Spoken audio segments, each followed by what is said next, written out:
Ezike. This is a story of a woman, Ahebe Ugbabe, who rose from the status of a local girl and a commercial sex worker to that of a village headman, a warrant chief, and finally a king. Yes, you heard me right.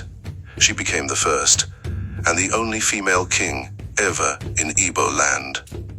Ahebe was born in the colonial era around the year 1880s in Mwida, Enugu, Ezike, an Igbo community in Enugu, Nigeria. She was born to a man Ugbabe Ahebe, a farmer and palm wine tapper, and her mother, Aneku Ame, also a farmer and a trader. She had two other brothers whose names were not recorded. While Ahebe was growing up in her teenage years, her family suffered series of misfortunes and setbacks. Her father, Ugbabe Ahebe, visited the chief priest of a deity, and he was told that the suffering was a punishment from the gods for his sins, and that the only way to appease the gods was to give his daughter Ahebe as a wife to the deity. Ahebe, being aware of this, had to escape to his maternal village Onadu to avoid being married to a deity. She returned to her village Umwida after a while, but never stayed long before running away to Igala land, as her father insisted she must be given to the deity to save the family from further penury. During her forced exile, Ahebe became a commercial sex worker and used this form of work to her advantage by aligning herself with powerful men such as the ruler of Igala and British colonial officials. With the money she made from sex work, Ahebe ventured into businesses, and this solidified her as a successful foreigner in Igala land. She traded in palm oil and horses, and was one of the most influential horse traders on the Igala-Igbo borders. Along her travels, Ahebe learned to speak numerous languages, such as Igala, Nupe, and Pidgin English. Her sex work and linguistic skills gave her access to the Ata of Igala, and the British divisional officer, who not only facilitated her return to Enugu Ezike, but supported her to become the headman, later, a warrant chief, and finally, the king of Enugu Ezike people.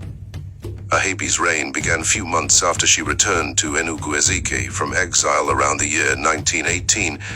It was a period of the British incursion into Igbo land, and Ahebe used this to her benefit by leading the British forces into Enugu Ezike, her hometown. Ahebe was the only person in her village who was able to understand and speak with the British people.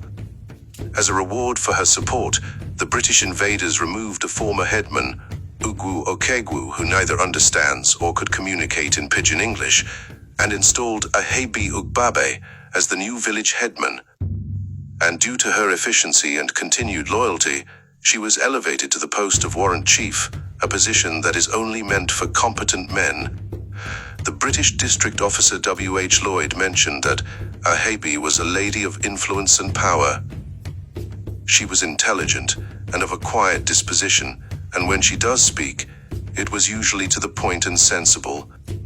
Ahebe Ugbabe became king of Enugu Ezike, a position that is only meant for men in Igbo land, with the aid of the Ata ruler of Igala, whose power spread to northern Igbo territory.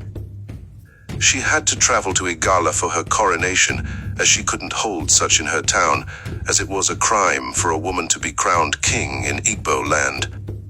She performed female masculinities as ruler, and she surpassed all male political hierarchy and authority. Although Ahebe commanded the respect of her people, she sowed seeds of resentment by conscripting forced labor and imposing a census and a British tax.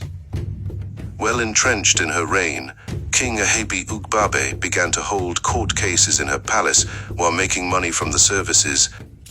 Women who had also been abused by their husbands escaped to Ahebe's palace, who then became their female husband. Ahebe married wives for herself and for her two brothers by paying their bride price. She then looked for men who had intercourse with these wives and claimed the paternity of the children they bore. She assumed the role of a man and named the children after herself. Ahebe also bought slaves and had many female workers who were of great help to the British colonial officers in Enugu, Ezike.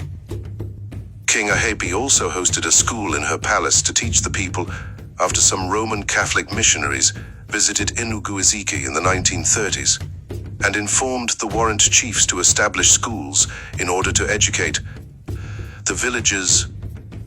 With time, many of the people became sick and tired of Ahabi's autocratic rule because she refused to consult with the chiefs, received bribes, and took other men's wives by force. Ahabi would easily conquer whatever resistance that rises against her decisions. Because the British gave her backing, Ahabi amassed wealth and power, but ultimately fell from grace when her attitude of challenging and suppressing the men became too much for her community to bear. She attempted to assume full manhood by introducing her own masquerade, a deed performed only by men fully initiated into the masquerade cult, but she met serious resistance from the elders. As expected, the king was not happy with the elders, and she sued them to the British colonial master's court at Onitsha. Unfortunately, it turned out to be a grave mistake. They argued before the resident officer at Onitsha that Ahabi had no right to create a masquerade for herself, as she was a woman. Ahabi Ugbabe had thought she would win the case easily, but after everything she had done for the British, they betrayed her. The colonial masters had no use for her anymore because Enugu Ezike was now under their control. The resident officer supported the elders' claim that Ahabi Ugbabe had passed her boundaries as a warrant chief, and that she was just an ordinary woman. Well, Ahabi remained the ruler of her people, Enugu Ezike, until her death. Before she died, she performed her own burial rites. She did not trust that her society would accord her a befitting burial. She intended to perform the rites in such a magnificent manner that her society would never forget that an incredible being such as herself had lived.